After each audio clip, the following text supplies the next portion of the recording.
Le meilleur de nous-mêmes, c'est être nous, mais dans l'être justement.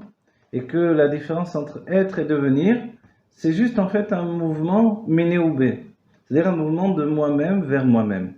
Et ça, chacun peut l'atteindre. C'est chacun de revenir à soi. Il faut beaucoup de temps pour revenir à soi. Donc on passe du temps à s'habiller de nombreux vêtements étrangers, des vêtements qui viennent du monde.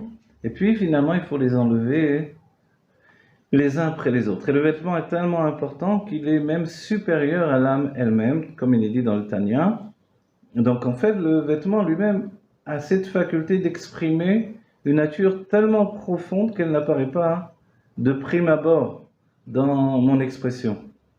Par exemple, lorsque l'on parle, et quand on parle de Chassidut, on est capable de dire des choses que l'on n'a pas précisément pensé de manière structurée auparavant. Ce n'est pas qu'on n'y a pas pensé du tout, mais dans cette structure-là qui va se dévoiler au moment où j'en parle, ça n'a pas été pensé de cette manière-là. Et pourtant, dans la Chassidut, il est dit, je pense ce que je dis, c'est-à-dire ce qui est pensé dans là ou le contraire, pardon, mais les deux sont exacts. Je dis ce que je pense, voilà ce que je voulais dire. Ce qui a été pensé dans la Bina va être exprimé dans la Malchut, c'est-à-dire dans la parole. Et la Bina, c'est la réflexion intellectuelle. Si bien que l'Anmorazaken nous dira que quand quelqu'un se met en colère contre nous, il est capable de nous rappeler jusqu'à une année, voilà, tu te rappelles quand tu as fait ça, et là-bas comment tu as fait, et là-bas tu m'as fait ça, et là-bas tu m'as fait ça. Et là on est, comme on dit en hébreu, amoum, on est stupéfait. La personne me sort ce qui s'était passé il y a 3 ans, il y a 4 ans, 5 ans. Tout ce qu'elle avait gardé, tous les griefs qu'elle avait gardés, elle les exprime en une fois. Et l'Anmorazaken nous dit, c'est bien la preuve que ce n'est pas une parole nouvelle, mais que c'est une parole qui vient du fait de ce qui a été pensé précédemment. Donc en fait, il y a en nous un peu ce que l'on peut être de mieux, comme une sorte, vous voyez, aujourd'hui par les ordinateurs, on a ce qui s'appelle une capture d'écran. On saisit un moment de nous-mêmes où on a l'impression qu'on est bien dans ce moment-là, et puis on va le dupliquer, on va le recommencer, le recopier, faire du copier-coller de ce que l'on est déjà. Mais en fait, on a tellement beaucoup plus à offrir. C'est-à-dire qu'on peut s'avancer constamment vers quelque chose que je ne sais pas faire. Donc celui qui ne sait pas parler, il peut commencer à parler. Celui qui ne sait pas leitbonen, réfléchir, il peut commencer à réfléchir. Et en fait, on réfléchit tout le temps puisque notre pensée est ininterrompue. Et c'est vrai que dans la recherche de savoir qui je suis entre l'âme animale, l'âme divine et l'âme intellectuelle, souvent, on s'apparente à la pensée. La pensée, à la fois, elle est moi-même et à la fois, elle véhicule quelque chose qui n'est pas moi, comme les mauvaises pensées. Donc en fait, faire le tri là-dedans, c'est très difficile, c'est le travail des tzadikim. Et même si, Ve'amer Kulam tzadikim, aujourd'hui, nous sommes tous des tzadikim, on doit travailler à la manière du Benoni.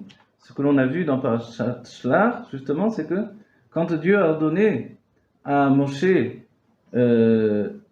il a ordonné, Dieu n'a pas ordonné à Moshe, il a accepté la demande de Moshe, qui était la demande du peuple juif, d'envoyer des miraglim. En fait, cette demande du peuple juif qui devient la demande de Moshe, qui va se hisser au-delà de Moshe, au niveau de la conscience de Moshe, en fait, ce n'est pas la demande de Dieu, nous dit le Rabbi, parce que Dieu ne demande pas de prendre possession de tout Eretz Canaan. Elle ne s'appelle pas dans la Torah Eretz Israël jusqu'à l'époque de la scission entre Israël et Yehuda. Donc en fait, elle s'appelle pour l'instant Canaan, la chambre Kinyan. C'est une terre que l'on doit acheter, transformer l'âme animale en l'âme divine, ok? Et a priori, ce n'est pas donné à chacun de le faire, de prendre possession de tous ces sentiments, d'avoir une emprise sur les sentiments, sur l'âme elle-même, ce n'est pas donné à chacun. Donc en fait, ce que demande Dieu, c'est au contraire le travail qui a été demandé à Yeshua.